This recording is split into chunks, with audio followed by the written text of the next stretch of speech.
Did you know that a Filipino invented the lunar rover, otherwise known as the Moon Buggy? Well, there's more to the story than meets the eye, so let's get into it. The person behind this invention was mechanical engineer Eduardo San Juan, but if you ask any one of his colleagues at NASA, they would refer to him by another name, the Space Junkman. It may not sound like much, but the name was given to him out of respect. As it turns out, it was because of his unusual habit of keeping things that other people would normally throw away. To those who knew him well, this habit made perfect sense. That was because he always saw potential in everyday items and could envision them being used for something else. And in his line of work, that was an extremely valuable trait to have. But the title of his most important invention isn't what most people would expect. While some might assume it was the invention of the Moon Buggy, the reality is that while he did help design the iconic vehicle, he didn't come up with it all on his own. In fact, he didn't hold any patents. Instead, the invention that changed everything for him was the articulated wheel system, which was the main reason why he was able to join the Apollo program. So, how did a man from the Philippines end up playing such a huge role in the U.S. space program? Well, it all started with a trip to Alaska when he was just 14 years old.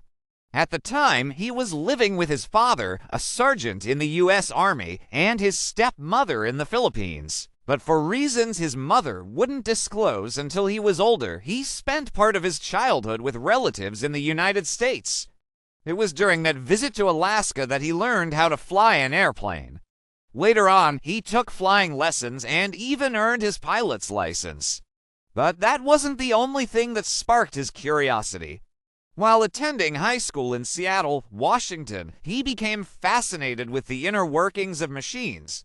After graduating, he enrolled in the University of Washington to study aeronautical engineering. But after a year, he decided to switch to mechanical engineering and never looked back. After earning his bachelor's degree in 1957, he tried to join the Air Force, but his dream of becoming a pilot was crushed after he failed the physical examination due to color blindness. However, his passion for engineering never faded. So he simply shifted his focus and started working for Boeing in Seattle as a junior stress analyst. That same year, he married the love of his life, Myra, and they wound up raising 3 children together. By the early 1960s, he had risen through the ranks at Boeing and became the supervisor of the Advanced Vehicle Structures Department. But even though he was doing well for himself, he couldn't shake the feeling that he wasn't doing enough. So he went back to school and earned a master's degree in engineering. When he graduated, he applied to NASA and landed a job as a vehicle systems engineer for the Apollo lunar module program. Soon after, his talent and dedication didn't go unnoticed, and he was promoted to manager of the Advanced Concepts and Technology Division. This is where his career really took off. That's because in addition to designing the articulated wheel system that made him famous among his peers, he also created the concept of a deployable solar panel for spacecraft. Unfortunately, these inventions came at a time when NASA's budget was being cut and the agency was scaling back its operations. But before long, his brilliance caught the attention of George Muller, the director of the Apollo program. In 1968, Muller needed someone to lead the development of a rover for astronauts to use on the moon, and he chose San Juan for the task. Despite being the youngest person in the room, everyone agreed that San Juan was the best choice for the job. However, once the meeting was over, his colleagues left him alone with a mountain of paperwork, 2 weeks, and a ticking clock. To make matters worse, his boss wasn't exactly clear about what he wanted.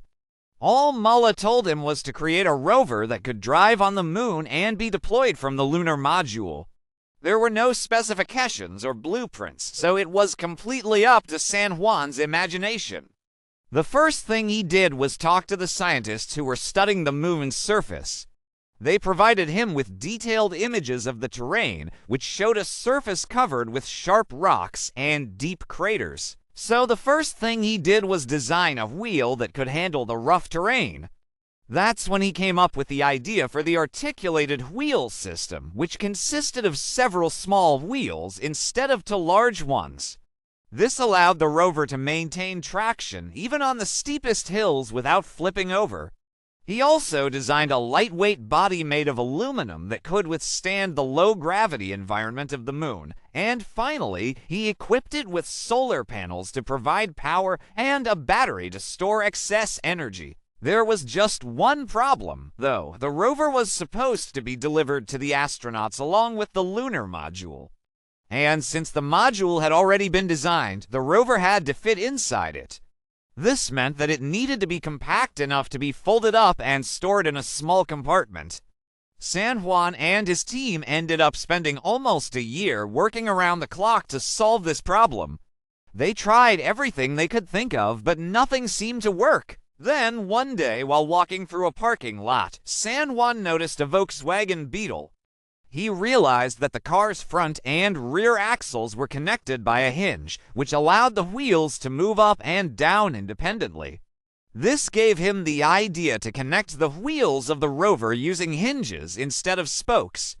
This way, the rover could be folded up like origami and deployed on the moon. It took another 6 months to perfect the design, but eventually it was accepted and put into production. On April 1970, San Juan and his team watched as their creation was launched into space aboard the Apollo 13 mission.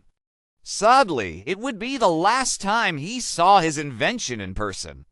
You see, due to budget constraints, NASA had asked San Juan to design a rover that could travel 90 miles per hour. But he had done one better and designed one that could go 100 miles per hour. That might not sound like much, but on the moon, where gravity is 6 times less than Earth, that speed is more than enough to cause a deadly crash. In fact, during testing, the rover flipped over at 60 miles per hour. So, when NASA found out about the mistake, they fired San Juan to protect him from any potential lawsuits. Even his colleagues at Grumman were shocked and told him he was crazy for putting his neck on the line like that, but his recklessness actually paid off. You see, during the Apollo 13 mission, astronauts were able to use the rover to travel over 90 miles across the lunar surface and back safely. In total, the rover traveled about 28 miles and stayed on the moon for 75 hours. And without it, the astronauts would have had to walk, which would have taken almost 8 days. As soon as the mission was over, San Juan was reinstated at NASA and received numerous awards and commendations for his work. But despite all the accolades, he remained humble. He knew that his success was the result of hard work, dedication, and a little bit of luck. In 1976, he left NASA and returned to the Philippines, where he taught at the Mapua Institute of Technology. However, he missed the United States and eventually came back. He continued to work as a consultant for NASA and spent his free time inventing new things. In 1989, he retired from NASA and started his own company, ESCO Inc. But even in retirement, he didn't slow down. He was involved in several community organizations and was a mentor to young engineers. Throughout his life, he held several patents and was awarded the rank of Commander of the Philippine Legion of Honor, but perhaps his greatest achievement was inspiring a new generation of Filipino scientists and engineers. When he passed away in 2000, he left behind a legacy that will continue to inspire for generations to come. If you want to learn more about amazing people from the past, stay tuned.